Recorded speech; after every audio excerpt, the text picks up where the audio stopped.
안녕하십니까, 박사입니다. 세르게이 라브로프 러시아 외무장은 트럼프의 미국 우선 정책은 2차 세계대전 이후 체제를 깨뜨리려는 것이라고 말했습니다.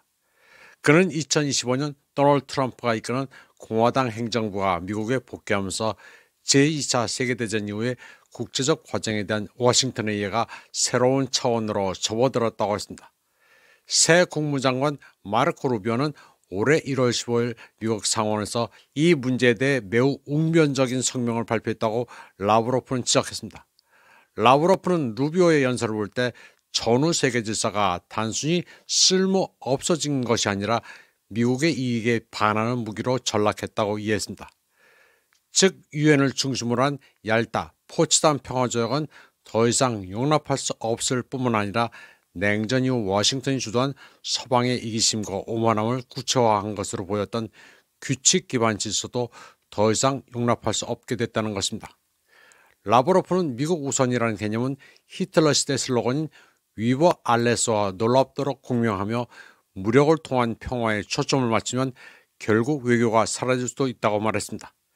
참고로 위버 알레스는 히틀러 시대 독일 국가의 첫 소절에 나오는 표현입니다.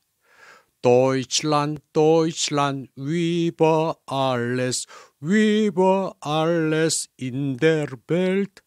즉 세계에서 도이칠란드가 최고다라는 기사입니다. 독일 국가는 히틀러 시대와 음은 같은데 가사는 너무 호전적이라 지금은 바뀐 상태입니다. 라브로프는 루비오의 발언이 유엔 헌장에 따른 워싱턴의 국제법적 의무에 대한 존중의 그림자조차 보이지 않는다는 사실은 말할 것도 없다고 했습니다. 그는 도널드 트럼프 행정부가 유엔 기반 국제 시스템과 소위 규칙 기반 질서를 바람직하지 않다고 보고 두 가지 모두의 한계를 시험할 가능성이 있다고 말했습니다. 미국은 더 이상 규칙 기반 질서를 강요할 수 없습니다. 전 세계에 적만 만들 뿐입니다.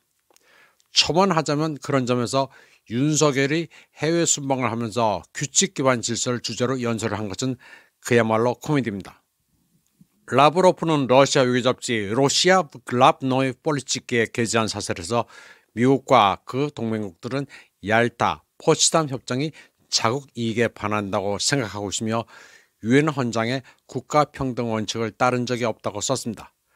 80년 전인 1945년 2월 4일 제2차 세계대전 승전국인 소련, 미국, 영국의 지도자들이 얄타 회담에서 만나 전후 세계 윤곽을 정했습니다. 이념적 차이에도 불구하고 그들은 독일 나치즘과 일본 군국주의를 단번에 근절하기로 합의했습니다. 크림 반도에서 이루어진 합의는 나중에 1945년 7, 8월 포츠담 평화회담에서 확인되고 확대됐습니다. 그리고 협상의 주요 결과 중 하나는 유엔의 창설과 국제법의 주요 원천으로 남아있는 유엔 헌장의 채택이었습니다. 헌장에 규정된 목적과 원칙은 평화로운 공존과 국가의 진보적 발전을 보장하도록 설계됐습니다. 얄타 포츠담 체제는 주권 평등의 원칙에 기반을 뒀습니다. 어떤 국가도 지배권을 주장할 수 없습니다. 모든 국가는 영토, 인구, 군사력 또는 기타 요소에 관계없이 형식적으로 평등합니다. 얄타 포츠담 질서는 80년 동안 국제체제의 법적 틀을 제공해 왔습니다. 이 유엔 중심의 세계 질서는 또 다른 세계대전을 막는 것입니다. 라브로프는 유엔은 우리를 낙원으로 인도하지는 않았지만 지옥에서 구해냈다는 한 전문가의 말을 인용했습니다. 라브로프는 그러면서 서방은 역설적으로 유고슬라비아, 이라크, 리비아, 우크라이나에서 유엔 정신을 심각하게 위반했다고 말했습니다. 라브로프는 그러나 세계가 공통의 지도적 가치를 잃지 않도록 유엔 헌장을 포기해서는 안 된다고 덧붙였습니다. 라브로프는 모든 단점과 장점에도 불구하고 얄타, 포츠담 질서는 80년 동안 국제 시스템의 규범적, 법적 틀을 제공해왔다면서 이를 지켜야 한다고 역설했습니다. 라브로프는 트럼프 신정부가 이 프레임워크가 시대에 뒤떨어졌고 바람직하지 않다고 공개적으로 밝혔으며 미국의 이익에 반하는 행동을 하고 있다고 말했습니다. 1월 20일 취임 후 트럼프는 자신의 미국 우선 무역 정책을 국가 안보의 중요한 구성 요소로 설명하는 각서를 발표했습니다.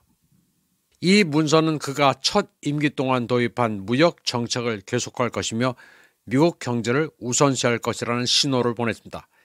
이에 대해 라브로프는 오늘날은 1991년이나 트럼프가 일기 행정부를 시작한 2017년이 아니라고 말했습니다. 그는 러시아 분석가들을 인용해 미국과 동맹국들이 여전히 추구하고 있는 이전 세계 질서로의 복귀는 인구, 통계적, 경제적, 사회적, 지정학적 변화가 돌이킬 수 없게 됐기 때문에 불가능하다고 말했습니다. 라브로프는 미국이 결국 패권국이 아닌 여러 세계 강대국 중 하나로서 새로운 역할을 수용할 것이라는 희망을 피력했습니다.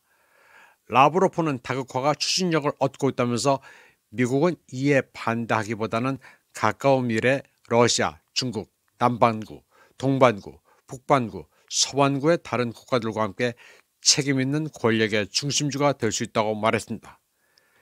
이번 방송은 여기까지 하겠습니다. 시청해주신 여러분 감사합니다.